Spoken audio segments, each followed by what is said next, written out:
Good evening, everyone. I'm Karen Provenza from Napa Bookmine, and I am thrilled to see so many familiar faces joining us tonight for what I know will be a lively conversation with author Lenore Hirsch. She will be discussing her book, Schooled: Confessions of a Rookie Vice Principal, with Napa's very own schools expert, Superintendent Dr. Barb Nemko. I'm so delighted to be here with both of you tonight. And I must say, as I read this book, I wondered, who was the mole at Harvest Middle School when I taught there? It felt so close to home. The characters, the situations, right on the head. You did a nice job disguising specific people and circumstances, but wow, did you hit the mark. Well, here's a bit more about Schooled before we jump in. This humorous, romantic novel reads like memoir and entertains while satisfying your curiosity about the world of public education. Cynthia Walker, age 35, leaves her teaching career to embark on her first administrative position as vice principal at Hamilton Middle School. She lacks confidence and wonders if she will succeed. Ride the roller coaster of her new job with Cynthia, the ups, the downs, hilarity, angst of working with tweens. Watch her deal with bomb threats, fire, pythons on the loose, bullied kids and abusive parents, dysfunctional homes and teachers who drink too much or don't notice those paper airplanes flying across their rooms. The greasy, narcissistic principal who gave me the creeps does very little work, but he does try to get close. Is he hitting on her? She meets Derek, the handsome and talented history teacher whom she'd like to date, if only she weren't his supervisor. We'll be talking about that tonight, I'm sure. And there's the first 8th grade dance, Halloween dress up, holiday parties, teachers' strikes, Valentine's Day dance, spring break, graduation. It's all here in a story that will take you back to your own school days. It will make you laugh and will pull at your heartstrings. Can Cynthia find a way to deal with her obnoxious boss? Will the students and teachers respect her? Join Ms. Walker as she finds her way, solidifies the inner strength she didn't know was there, stands up for what she believes in, and perhaps finds lasting love. Well, I know many of you personally know Lenore and Dr. Nemko, but just in case we have a stranger on the call, let me tell you just a little bit about the two of them.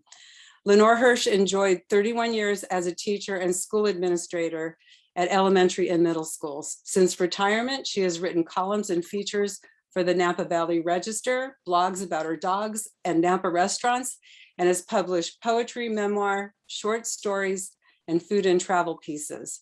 In 2013, she released My Leash on Life, Foxy's View of the World from a Foot Off the Ground. The doggy memoir was followed in 2018 by a collection of poetry, leavings, and Laugh and Live, Advice for Aging Boomers, humorous essays about aging. And Dr. Barb Nemko, Superintendent of Schools in Napa Valley since April 1997. Barbara also serves on several local boards, including Napa Valley Educational Foundation, the Juvenile Justice Coordinating Council, and the Latino Leaders Board. She was recently appointed co-chair of the statewide Early Literacy Task Force by State Superintendent of Public Instruction, Tony Thurman, and has done several webinars with the state superintendent on topics ranging from opening schools in a pandemic to best practices in reading for early learners. When not working on her education or board duties, she loves community theater and has appeared in numerous productions.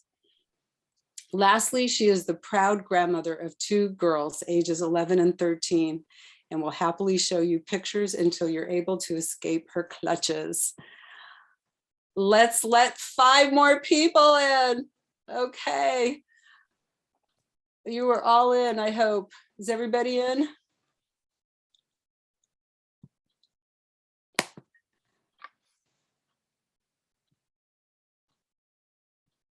All right. It's time to hand it over to the 2 of you. Okay. Thank you so much. And thank you to everybody for coming. I see people here who I worked with in a variety of different places and from different places in the country. So it's great to have you here. I'm assuming that some of you have read parts of the book, but some of you probably have not. So I want to, before I do any readings, I want to just give you a little bit of a rundown on the main characters. You got some of that from what Karen read from the back of the book, but our narrator is Cynthia Walker, who is the new VP and is about 35 years old. The boss is John Carlson, her principal, who does nothing to help her and is kind of a pain in the butt. There are several teachers that play major roles in the story. Some of them good teachers, some of them need help. And the most interesting, of course, is Derek, the history teacher, who is the romantic interest. And I want to say from the get-go, there was no real Derek anywhere in my life. I created him from magic dust, and I wish I could make him come to life. And then there are several students who are highlighted throughout the book. There's Jimmy, who you're going to hear about in a passage, who is the kid who's always in trouble. There's Antonio, based on a real boy that I knew here in Napa from a dysfunctional home who needs a haircut. And there's Janelle, an African-American girl who's a great kid, great athlete, but has some problems at home and at school. So the book kind of focuses on those three kids, although there are lots of other stories involving lots of other kids. So, Barbara. Well, when Lenore asked me to read the book, of course, because I knew her as a principal in Napa, I was going to read it and never thought I would enjoy it as much as I did. It's really a hoot. And I recognize so much in the book, except for Derek. So it's always good to know he wasn't real, because I experienced everything else that you did, except for the guy you created out of angel dust. So for people who, there are lots of educators on here, because I recognize a lot of people, and I'm guessing it attracted lots of educators, but some may not have been in a middle school in a while. And I know you have some passages that you'd like to read. And one that I think we'll all find entertaining is middle school lunch. What's that like? Yeah, it's probably the administrator's least favorite part of the day. But so I'm going to read a short passage from the beginning of the book from the chapter called Lunchtime with eighth graders. During snack break and lunch, I'm on the lookout for problems. Offensive words that slip out of immature mouths, accidental bumps interpreted as aggression, or social wounds that fester and explode. Middle school hormones run notoriously rampant, so there's enough emotional drama for a daytime soap opera. Everyone can find a way to strike out at someone else, psychology at its best. When I met the new student, Jimmy, I predicted I'd be seeing him for misbehaving in the classroom, but didn't know he'd be in a fight before the end of the first week. I come upon the scene as Jimmy and another boy are pushing each other in the middle of the outdoor lunch area. At a distance still, I blow my whistle and they stop. Actually, it's kind of neat. Everything stops. Like when you hear a siren and traffic halts. The buzz of hundreds of middle schoolers dies down and I hear only the few voices that didn't notice the whistle. Most eyes are on me. Jimmy, sit over there on that bench.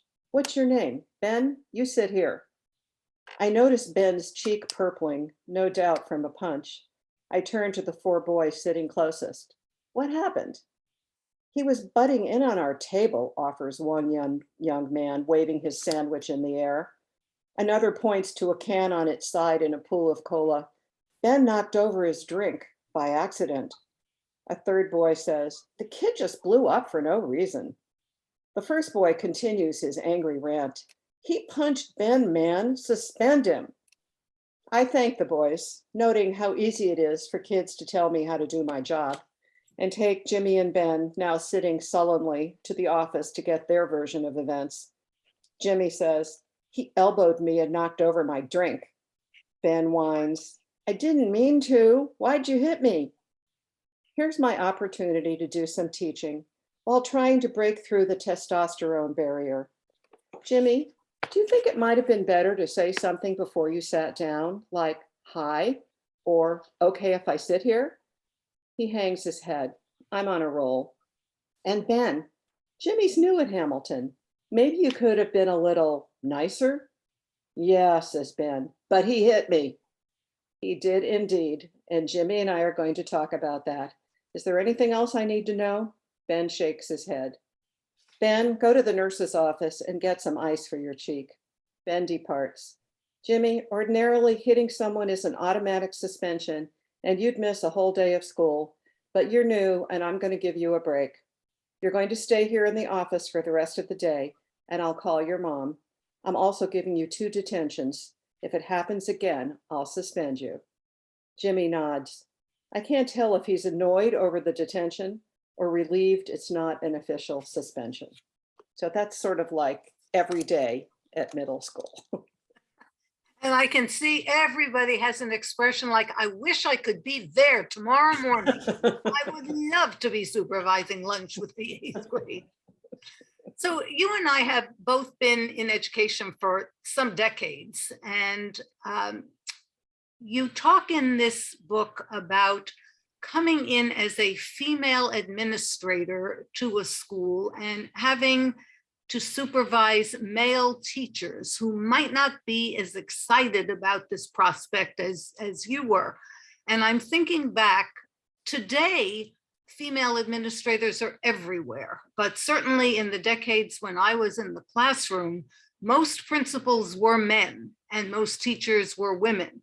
And so the notion of coming in as a female administrator must have been a challenge. So tell us a little bit about that in your own life and in the book.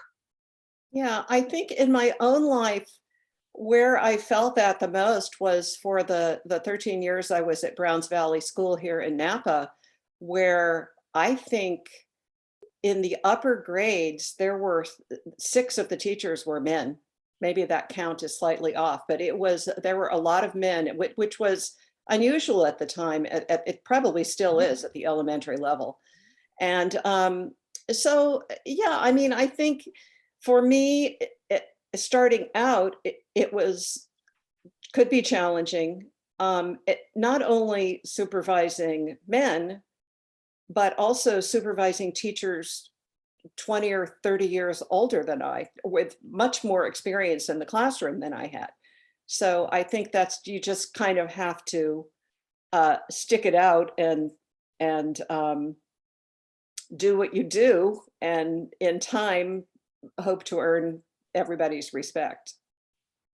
So how did this manifest itself when you would go into a male teacher's classroom? What sorts of behaviors were you seeing and how did they treat you in the hallway afterwards? Yeah, no, it was not so much anything that happened in the classroom. And I think I got along with those people pretty well. But I think that when I had to make a decision that maybe teachers weren't crazy about, I think I got most pushback from the men. Maybe that was just that particular group of people. I don't know. I don't remember when I was at the middle school and the other 2 administrators were men and the teaching staff was mixed. I don't remember it particularly being there. The issue was that I was young, like Cynthia is here. And so let me read. Actually, I'm going to ask, because I think I see Paulette Litz here. So Paulette, I'm going to read a passage about one of the male teachers in this book. Would you rather have egg drop or water wars? You're on mute. Hello. Yes, I would like egg drop. Okay, you got it. So, and I want to say for Paulette and anybody else from the Browns Valley community who ever watches this video, this is not the teacher you think it is. This is a fictional character. And his name is Bert Shelton, and he's a science teacher. And by this time in the book, he's already had a fire in his classroom and a heart attack. Okay, Bert Sheldon is an ace at keeping it interesting in his classroom, hence his annual egg drop. The teacher challenges each 8th grader to create a container that will keep a raw egg from breaking when Sheldon drops it from the school roof, a fall of some 30 feet. I think the project is a good one, scientifically and educationally. What bugs me as I watch it in real time is that the other teachers feel free to bring their classes out to watch all day long.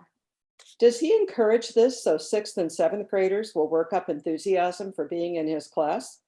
Am I being uptight about something that's good for kids? Perhaps the vice principal is just cranky today. And has anyone ever questioned the advisability of Sheldon, the fire and heart attack guy, climbing up a ladder to stand on the roof? For the 3rd time today, I abandoned the more important tasks I should be doing, returning parent calls, observing teachers, seeing students. Time to supervise another egg drop. It rained overnight, and close to midday, the pavement is still wet. The target Sheldon painted on the surface has not completely bled out and features smeared raw eggs from an earlier period. A crowd gathers as Sheldon waits on the roof for dramatic effect. He wears a baseball cap to protect his balding head, maybe? With his jeans and t-shirt, he looks a lot like a student. Wait, 2 students are also on the wet roof. Has the man completely lost his mind? The 2 boys are lighting up student-created egg packages high above me. I get as close as possible, directly below where the teacher stands. "Bert," I call up to him. He doesn't hear me. The crowd is too noisy, or maybe he doesn't want to hear me. "Bert," louder this time. "Where's that megaphone when I need it?" I give up on the teacher and focus on the kids. I ask one of the 8th graders, "Who are those 2 boys on the roof?" I get their names and move as close as I can to where they're standing above me. I belt out, "John, Davy, get down from there right now." One throws up his arms in disgust, and my lip reading skills tell me there's some cussing going on, but both boys move toward the top of the ladder. Now Sheldon sees me. He shrugs. I grab the bottom of the ladder to steady it while each boy climbs down, yelling, "Wait," when Davy starts to get on the ladder before John is all the way off. "You guys," I say, full of relief, but pissed at the same time. "You do not belong on the roof, ever. Got that?" "Yes, Miss Walker." They both grumble and join their classmates as the event begins. The crowd quiets and Sheldon says something self-important about all he has taught the kids about gravity and the strength of an eggshell. He tosses the first package, a styrofoam cube with inflated balloons tied around it. It bounces a couple of times and stops. The student engineer removes the balloons and tape holding the styrofoam together. Voila, the egg is intact. The audience cheers. The next egg package is a cardboard box. When it hits the ground, it opens and spills pieces of foam, packing peanuts, and a broken egg. "Ah," moans the crowd. The 3rd egg comes out of its packaging and goes splat on the pavement. The next student up is Antonio. His egg contraption uses styrofoam and plastic air pillows. Looks good, but the egg breaks. By the time they're done, 6 or 7 broken eggs and assorted packaging material cover the target. Creators of the few surviving egg transports will be lauded back in the classroom. What a mess. Poor Joe, the custodian. I'll remember to thank him. Will Sheldon do the same? So this is just a character who is constantly on Cynthia's nerves, as I guess happens in any job. I would say, and you reminded me in talking, when I asked you, how did this manifest itself? When I came to Napa, which was 30 years ago, and I was curriculum director at the county office, one of the first things I was asked to do was go to St. Helena and do a workshop on sexual harassment. How fun is that? For the high school, St. Helena High School. So the teachers had cooked up a very cute idea that the men would come with open shirts and heavy gold, and the women would wear very short skirts. And they were just waiting for me, the new kid on the block, to show up. And they had erected something that looked very much like a penis as a centerpiece on the table in the hotel where we were doing this workshop. And I I just walked in and I started to laugh. I didn't know what else to do. And it turned out that it was a great plot, but a lot of the teachers chickened out. So by the time I got there, there were only a few who looked like that, and they were the ones who looked like idiots. So anybody knows here, I'm sure, but it is interesting what kinds of things teachers will do sometimes. This is true. This is true. Some of it is fun. Some of it is fun. Yes. So let me take a minute. Does anybody have any questions they would like to ask Lenore about, if you're a teacher, crazy, unsafe things that you've seen in practice that you had to deal with, or anything else related to this story? If you want to raise the hand in the bottom, and I can, we know you want to say something, or at this point you could unmute yourself and just start talking. You could put a question in chat and I could read it for you. But it may be more of a sharing a story from your time. That would be better coming from your mouth. Okay, well, Keep going. let's just continue. So Wait, Paulette's waving at us. Paulette, yes. So just because my best friend was a middle school teacher in Wisconsin, and you can comment on this or just not, but she said, I would love to teach middle school for the rest of my life if I only taught to orphans. So so if you wanted to comment on parents and middle schoolers, there would be another whole ripe topic for you. So. Yeah, I have to say that I do write in this book about some parents who give me a bad time. And I don't think I made a special effort to highlight any of the wonderful parents that I worked with. Although, you know, I did talk about parent clubs that do many, many good things for their schools that, you know, and raise money that schools would just not be the same without, certainly here in Napa. But no, there, you know, I know I've got a passage about the parent who, you know, donates to every fundraiser and helps in every classroom, even when not invited, and who thinks that that gives her country club privileges in terms of asking for favors of the principal or vice principal. And the parents who, you know, the ones who want to be on the administrator's speed dial for every little thing that happens, with no understanding of the fact that this person is dealing with hundreds and hundreds of children, far more than their one or two, which are, of course, are their only concern. But yeah, I think your friend's comment is interesting, but orphans would bring a whole other set of problems. So I think that we're better off with the parents, the good, the bad, and everything in between. They're the kids' most important teachers. So it's important for us educators to have parents on our side as much as we can. Barbara, I don't know what you would like to add. Well, right now I'm seeing that Linda Howard is having trouble with her video and sound, but she has a question.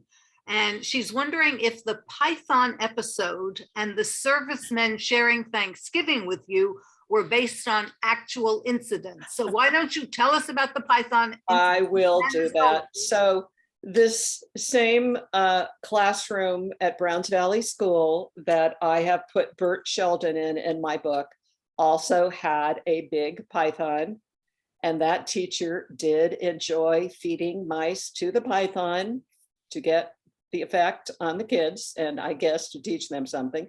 And the python did in fact escape on more than one occasion. So that is true. And the Thanksgiving story, in fact, I just heard from a longtime friend of mine who just read the book about that. That actually occurred many, many years ago, before I was a teacher, I think, when I lived with flight attendants in San Francisco. And we did that kind of a Thanksgiving dinner with some guys who were just sitting at the airport waiting for a plane, and it was great fun. So I thought, what am I going to say about Thanksgiving? I'll put that story in there. Well, Thanks, Linda. it's a very beautiful scene in this story. I enjoyed it enormously. So thank you for sharing it with everybody. Yeah. Now, the principal, as you describe him, is pretty egregiously terrible. And I guess I kind of thought you were exaggerating and made him up, but then I met someone at your house who was a teacher, and we were talking about your book, and she said, oh yeah, I worked for him. So tell us a little bit about the principal. And I think I saw we had Tim, I don't know if he's still here. We had Tim Brophy here. Yeah, here. Oh, he's here. So Tim was at that school as well. Yeah, that is based on a real person. However, it's more than one person. In the 2 years I was at that middle school as vice principal, there were two different principals, and I sort of combined the worst characteristics of each into one person. But I'm sure Tim recognized that the physical aspect of that person as the one guy who is now deceased, which made me feel comfortable writing about him. And the scene that I'm going to read actually did happen pretty much the way it reads in the book. So are we ready for that, Barbara? Sure. Yeah, okay. So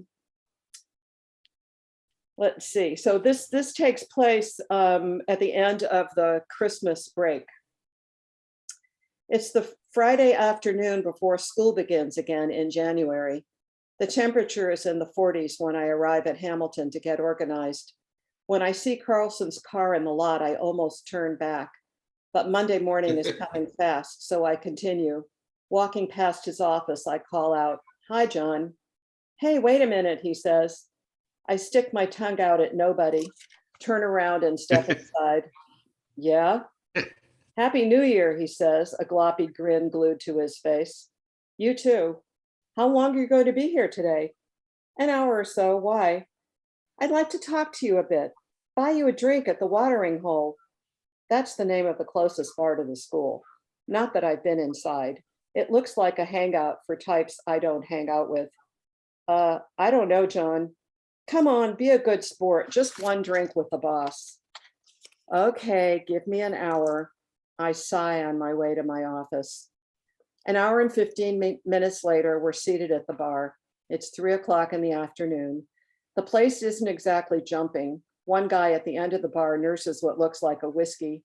The bartender scurries around polishing tables, setting out napkins, and cutting up lemons, perhaps getting ready for a big Friday night. "What would you like?" John asks. "I'll have a glass of Pinot Noir." "Okay, and a bud for me," he says to the bartender. "How was Hawaii?" So he does remember I was away. "Nice, great weather. We did a killer bike ride down Haleakala. John, what did you want to talk about?" "Can a colleague buy a colleague a drink?" "I guess, but I can't stay long. I have things to do at home." My fingers tap nervously on the bar. He puts his hand on the bar next to mine. "Look, we just don't have much time to talk at school, and I want us to be friends." I'm speechless. "Don't you like me even a little bit?" he asks. I take a sip of wine. "Why would you even ask that?" "Because I like you, and we're a team." I don't know what to say. Rare, but true. "Okay, let's talk about crazy Charles Bingham. Have you heard anything more?" We talk about the custodian who was dumb enough to take money to drive over his friend. Charles is on administrative leave while the police sort it out. I tell him about the funeral service I attended. "Thanks for going," he says. "I couldn't make it." What else would I expect? Next, he fills me in on the strike the teachers union has threatened for the second week in January. Happy New Year, indeed. So the rest of what I put in this book about that character being sexually harassing Cynthia is all, exaggerated, fictionalized. And that's that's, I think, the worst sexual harassment I ever experienced, just having this guy wanting to be my pal, and he was very touchy-feely. And I know Barbara has had experiences much worse than that, and you may want to comment on that, Barbara. Well, it's interesting because today we have so many rules about sexual harassment. We do so much professional development about being sure that there is no sexual harassment going on, that it is amazing to think back. But when I was teaching in New York as a young teacher in the 70s, I was in a junior high school, and the principal would stop you in the hallway in between periods. And I will never forget him saying, I want to see you in my office. So you go into the office, and the next thing you know, he's standing behind you, tells you to sit down. He's standing behind you, trying to stick his hand down the front of your blouse. And so you jump up and sort of start edging away. And literally it was kind of walking around the desk with him walking behind and trying to back me up against a wall. But the really frightening thing is, in those days, you didn't talk about it because there was no thing of sexual harassment. So you learned, first of all, every woman thought she was the only one. We found out about 2 years later, that it was happening to a lot of female teachers. But at the time, none of us knew that. And we didn't talk about it except to a close friend. So I would say to you, Lenore, if we're walking down the hall and Dr. Tells me to come into his office, 2 minutes later, please be banging at the door with an urgent crisis that he has to deal with. That's how we dealt with it. And it is so wonderful that that can't happen anymore. And the way he finally got busted was he did it to a kid.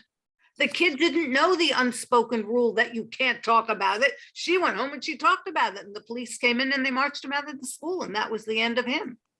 But it really was, and I'm sure I see a lot of women on this webinar. I'm sure there are many who experienced some kind of sexual harassment when they were teaching. And I'm wondering if anyone else has a story to share, or I was just young and dumb. Well, I want to add, as people are thinking about whether they want to share, that I don't think I ever worked in a school district or at a school where there wasn't something going on between people on the staff, like people married to other people spending, and I think it just comes from spending so much time together that things end up happening, and then there's big scandal and rumors, and I think everywhere I've worked that has happened. I don't know if that's true in every workplace or if it's only happens in schools, but that is kind of interesting. Yes, I think we've all been around and experienced that, but the one thing you can say is at least it's consensual. Yeah. Mine was not consensual. Right. I think you really define that in your book, because you have a consensual relationship going on between the vice principal, Cynthia, and someone on her team.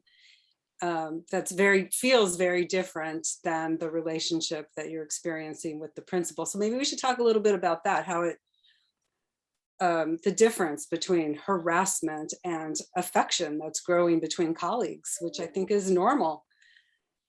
And the awkwardness of being the supervisor, the female supervisor of this male teacher, and feeling romantic feelings. So that was one of my favorite parts of the book. Would you share some of that with us? Yeah, sure. Well, Derek is definitely my favorite part of this book. In fact, I talked to a friend who lives far away who read this and said, "Oh, I wanted to know what happened to them. I wanted to know more." And it's, well, a very early version of the book had a one-page epilogue. And so I printed it out and I sent it to my friend in Mississippi. But I had decided at some point, no, that's too corny. I don't want to go there. Anyway, so this is a scene about halfway through the book where Cynthia is going to visit Derek's classroom, but she's very worried about the principal knowing that she's actually been out on a few dates with this guy because she's worried about what that means in terms of her job. Focused on meeting with teachers and students, I have not seen Derek since our date. On Thursday, I receive a typed invitation from his last period class. Miss Walker, if you can join us tomorrow at 2:15, we're having a debate about water rights. Derek has written at the bottom, applying history to problems of today, D, followed by a smiley face. Oh my, I should never have told him of my dislike for history. Now he needs to educate me. Or am I overreacting? Actually, it's kind of sweet. I show up at his room on time, nod to Derek, and take the guest of honor seat. The kids present opposing sides of two different cases, one from ancient Mesopotamia and another from arid parts of current-day California. Who has rights to use the water? To dig canals and siphon river water, or in modern times, to build developments that drain the water table? The students have done their research. The rich and powerful have controlled water for millennia. Derek has pushed his students to filter their learning of ancient history through what they know today about the environment. They conclude that water belongs to everyone and must be conserved. When they're done, I stand and applaud, longer than necessary, but I'm blown away by the maturity and power of this lesson, and by the kids' ability to make the connection between ancient times and current problems. The final bell rings, but I have no desire to make an exit. The students pass through the open door, smiling and thanking me. Very impressive, Mr. Simons, I say. He comes over to the doorway where I linger. Really, Derek, you're doing so much more than teaching history. You're motivating these kids to change the world. I'm misting up. Okay, Cynthia, cut that out. He comes close and puts his hand on the doorframe. You see, history can be very exciting. I'll say, my heart rate is up and I'm tingling all over. We're standing transfixed when I sense movement behind me. I turn my head and see Carlson. Everything okay, he asks. Derek steps back. Absolutely. Carlson looks at me. He shakes his head in a disapproving manner and walks off. I put my hand up to my forehead. Damn is all I can say. No worries, says Derek. We were just chatting. How about if I call you later? I've got to go, I say, and make my escape. Well, now we all want the epilogue. No, we want to know where it was. Yeah. Is that Canyon? Wait, is there go ahead. Is that, I'm hearing a question from somebody? Tim. Brophy, yeah, hi. How are you? Good. Good. I got some stories too, but better not share them tonight. Was that a canyon? Is Hamilton Canyon? No, well, Canyon is one of the middle schools I worked at. So yeah, some of it is Canyon and some of it is Browns Valley Elementary School and some of it is Harvest Park in Pleasanton. And, you know, I pulled things from all different places, but you know, that I guess I also did a stint at Silverado Middle School here in Napa back in, I think 2009. I filled in for somebody for a short time, part-time. So, you know, I've worked at more than one middle school, but Canyon is definitely in there.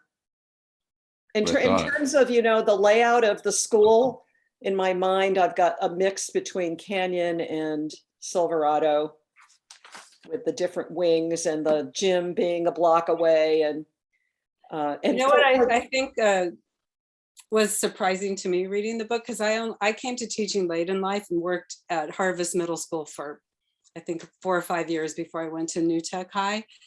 And when I was reading it, it was hard for me to believe that it was anywhere but Harvest, because I didn't think those crazy things happened everywhere. I mean, we had the science teacher dropping things off the roof. We had the PE teacher that was inappropriately dressed. We had the inner classroom romances going on. It's like, really, was this? We had the balloon land on campus. Was that really happening everywhere? That was a surprise to me. Could it possibly be that way everywhere? That's my question to the crowd who's worked at middle schools. Was it really that way? Yes. I don't think we had balloons in Castro Valley. That was definitely a Napa incident when the balloon landed on the school grounds.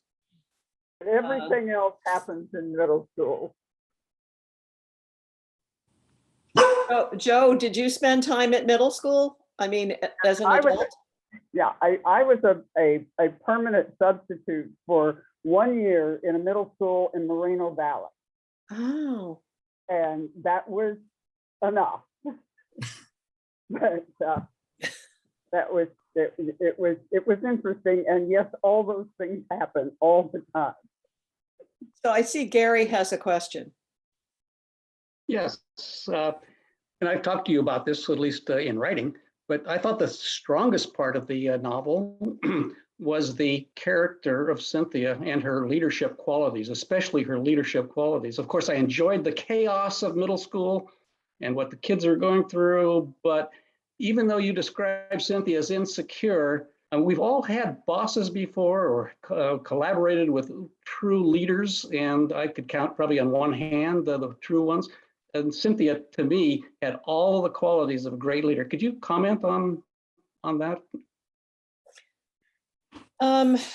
Well, this is hard for me because, Cynthia is basically me, my personality, my strengths and weaknesses, although I probably wouldn't have shown that much restraint with Derek if I had really experienced that.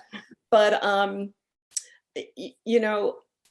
people bring different strengths to the job. I'm a very organized person, and if you're not organized, you're in trouble because you've got to keep all these balls in the air at the same time.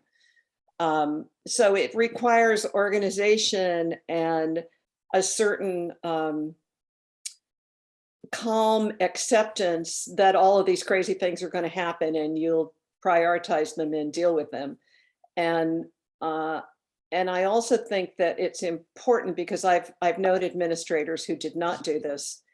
It's important to respect all of the people, the kids, the parents, the people that you work with, and treat them all in a caring way. And unfortunately, I've known some administrators who did not do that. And I think that's to the detriment of that person and that school and population. So I don't know, Barbara, I'm sure you have more profound thoughts than I do on school leadership. Well, actually, I was going to change the topic a little bit because I don't want to leave out this next piece. You have a really interesting dilemma and description in the book about a special education student.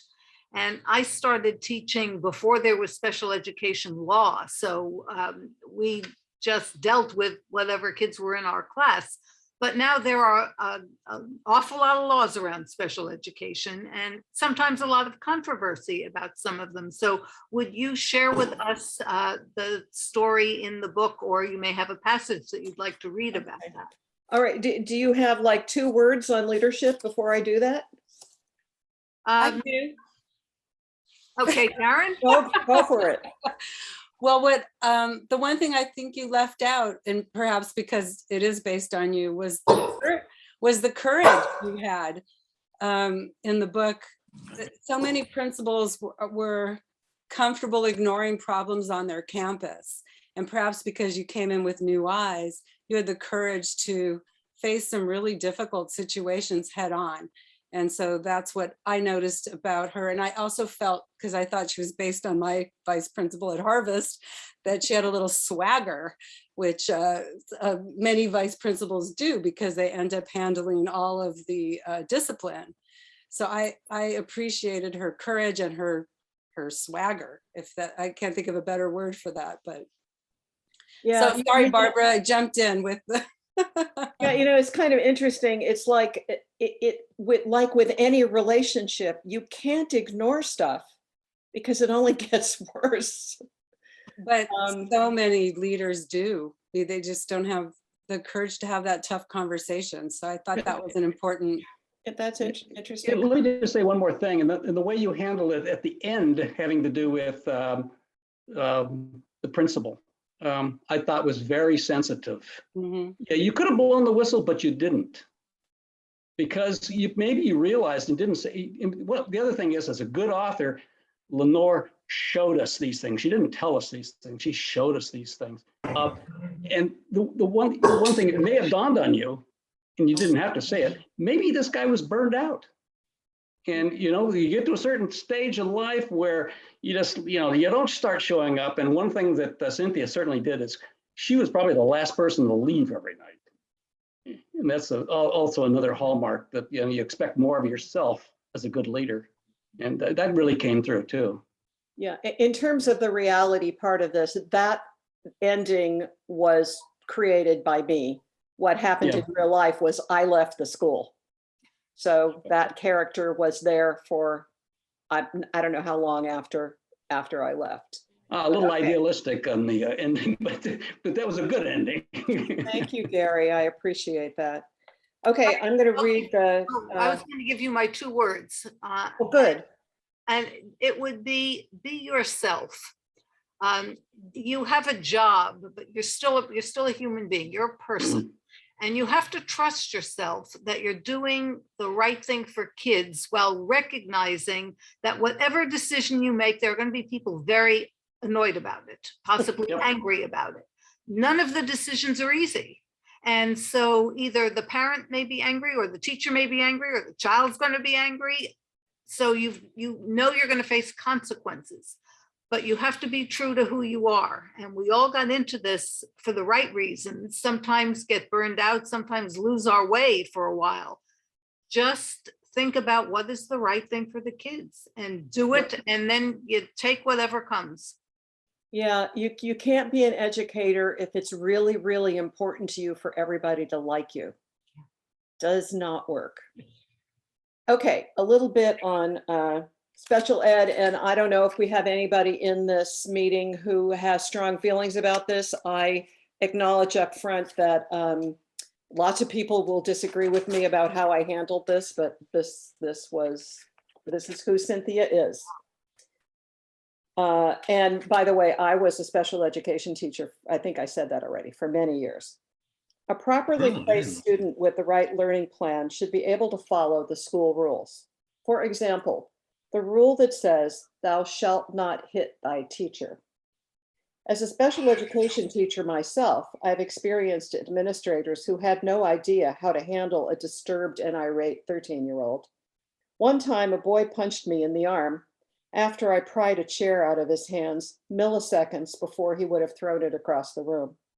I walked him to the office and then watched 2 male administrators try to force him into a chair. Before the ugly scene ended, I couldn't tell who was redder in the face, the boy or the adults. And they assigned no consequences to the student who gave me a black and blue arm. He returned to class the next day. Now that I'm in charge, I'm determined that nobody will attack one of my teachers without consequences. This afternoon, a teacher's aide calls to tell me one of the autistic kids in her special class just hit the teacher. This teacher, Trudy Young, has high energy and strong skills. Each of her students has a daily contract with points and rewards. When I get to the classroom, the boy has calmed down. Mrs. Young is fine, but the student intentionally punched her in the arm. The aide accompanies the boy to the office while I call the parent. "Mrs. Jacobson, it's Cynthia Walker. I'm sorry to tell you that Brian lost his temper and punched Mrs. Young in the arm. Is he okay? Is she okay?" "Yes, he's calmed down. It was about losing a point for not completing an assignment. Mrs. Young is fine, but she already has a big bruise. I want Brian to get a clear message that hitting won't be tolerated. I'm suspending him from school, just for 1 day." Suspension? But his anger issues are in his IEP. He's never been suspended. "I understand, but he has broken the law, and I think he can learn from this. Please come and get him." The mom picks Brian up, but she's fuming. Her darling boy has never been sent home from school. In reality, she probably doesn't want to supervise him for the day of suspension. She protests to Carlson before leaving with Brian. Carlson calls me into his office late in the afternoon. By law, a higher up can't overturn a suspension.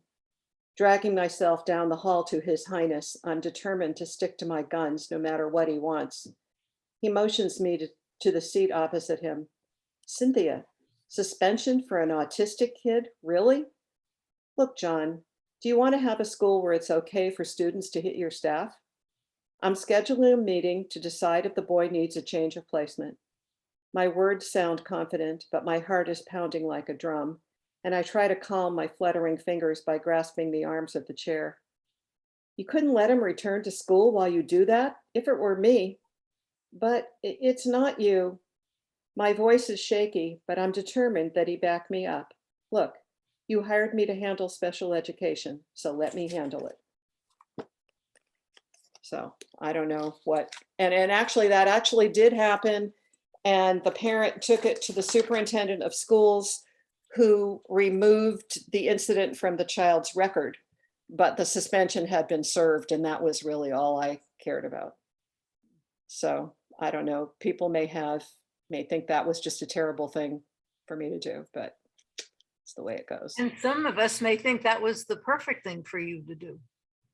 Because no child, whether special ed or not, should have the belief that they can go through life hitting people and that's just fine. I think we do a great disservice when we allow for things like that. So yay, Cynthia. So what was the hardest part for you in writing the book, and what was the most fun part in writing the book? Well, the most fun part is actually the creating the things that I invented. That, you know, sometimes when you're doing that kind of writing, you don't even know where the scene is going to go. You're just writing and things happen, and that's, you know, hours can disappear when you're in that place. The hardest part was the enormous amount of editing that I had to do, because when I started this process, I really had no idea what I was doing. I started writing these little chapters about different aspects of being in a school, and some of that is still there. But my first paid developmental editor said to me, you know, you clearly are a person who's not accustomed to writing a long fiction, because you've got little pieces of things, and there needs to be main characters that go from the beginning to the end, and there need to be themes that go from the beginning at the end, and you need to ramp this up and get rid of the extraneous. So the editing just went on for, I don't know, a year. I think I told the newspaper person who interviewed me that at one point I had a piece of paper on the wall in my office for each chapter, because, you know, you change something over here, it alters what you've got over here. So that just keeping track of all of that was an absolute nightmare, but I was determined to stick it out. And after I made a bunch of structural changes in the whole thing, I had another paid editor who gave me more feedback, some of which I listened to and some of which I did not. So yeah, what is that famous quote about write drunk and edit sober? Something like that. Is that Hemingway? Anyway, yeah, the creative part is great fun and the editing is hell. How long did it take you start to finish? 2.5 years. Oh, that's a long time. Yeah. And had you been collecting anecdotes throughout your teaching? Did you keep a diary? And no, all of this was in my head. And as I began writing, I would remember something and then I'd jot it down. Mm-hmm. One of the things that broke my heart was in the original, the early versions of this, when I was a principal in Fremont, elementary principal in Fremont, we participated in the Olympic torch run. I think it was 1986, somewhere around there. And I submitted an application and got a spot in the torch run for a student at my school. And I, somewhere here, I have the photograph of what I took of that girl carrying the Olympic torch down the street in Fremont. That was so exciting. So I had that in the book. And one of the early editors said to me, if this is supposed to be contemporary, you can't put something in there that happened 30 years ago when there hasn't been an Olympic torch run in California in a long, long time. And I kind of didn't want to hear that, because sometimes you think, well, it's fiction, I can do whatever I want. But so I changed it to a Founders Day parade and a float, and which is, not as good, but I still wanted to have that moment for the school. So anyway. Well, I loved your structure. I loved the school year, starting as first day, walking in, new vice principal, and going through all of the things that happen in a school year, and then coming out on the other end. Did you always know you were going to write it like that? Or yes, but I will tell you that editors who are looking at something for commercial value think that's a very bad idea. They want you to start with, like somebody told me, you should start with the strike, start with something big and powerful. And I'm going, for anybody in the world of education, life exists from September to June. So I'm wondering, because I think we're kind of at an hour, are there more questions that people have about anything? Yeah, we have time for a couple. Here we go. Go ahead and unmute yourself, Christine Anderson. There you go. Wrong place. I was wondering, I had a second career teaching elementary school in first and second grade, and been retired now for about 8 years. But I'm wondering, if you look back at your teaching career and administration career, what were some of, sort of the highlights, the sort of special part that you miss? At some days you wake up and say, although I don't know if I would want to have done it in the last year and a half with COVID, but what are some days you wish, I wish I had a class that I could be with right now? Oh, that's very sweet. There is not a lot that I have yearned to go back to. I think of my favorite moments were all the hugs from 6 and 7-year-olds to whom, when you're the principal, it's like, I used to say, it's like a combination of God and Santa Claus. Right. God, Santa Claus, and the jailer. And so those little ones that just love you to pieces just because you're the principal. But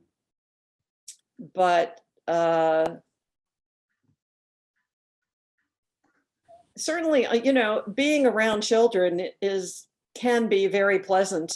Right. But I wouldn't want to be doing it. I wouldn't want to be in a classroom, and I wouldn't want to be doing it every day. Right. It's exhausting. Yeah. Thank you so much. I look forward to reading the book. Right. Anyone else? Kathy, go ahead and unmute. Am I on mute? Nope, you're good. Okay. You have said you're not going to write another novel. I liked your novel very much. You have written poems, you have written about short stories. You've written a book on humor. You've really covered the gamut. Why not another novel?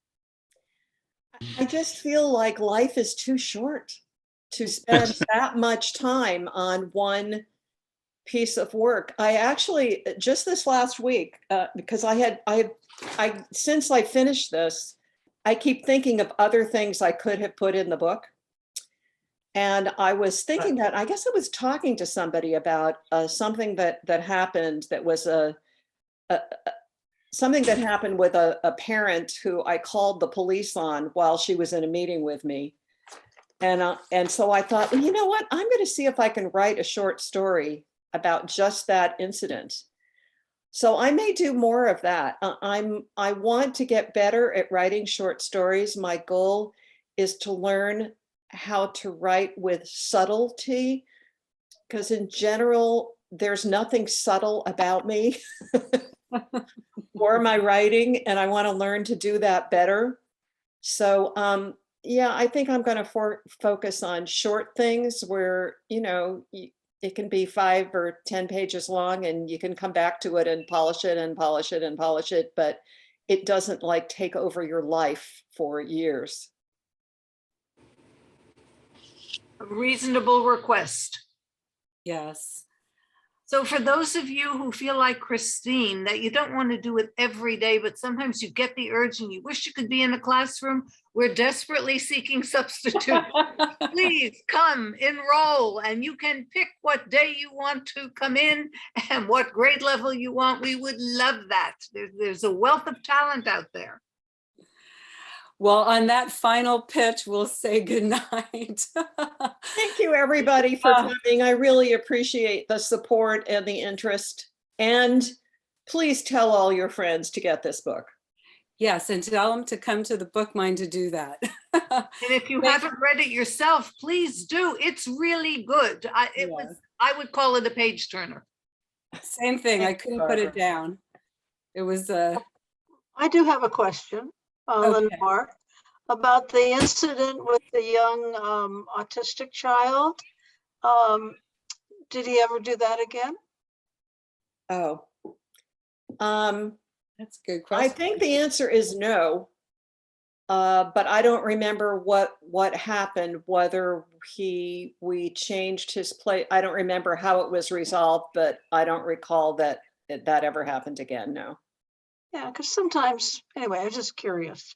You had to use, I had to do that at one point too, with an incident with some students, and I won't tell the whole story, but I had to stand up to the principal somewhat backed me up, but the parents were one parent was extremely angry about it, and I thought that we had a couple of days off between this incident, and her sisters, I thought at first, were not going to relate to me on a positive way after that, but I realized after a while that they were afraid that I would take their mother's behavior out on them, which of course I didn't. And we were able to develop or continue on with a good relationship. And I learned that sometimes it's really difficult to stand up and say, this is the way it's going to be, when you know that you have the right to do it, and that was similar to the lesson that you were trying to help the young man learn, or the young student. Yeah. I just want to say hi, Kathy Chance. Thanks for coming. One of my Browns Valley folks. Oh, thank you. Hi, Lenore.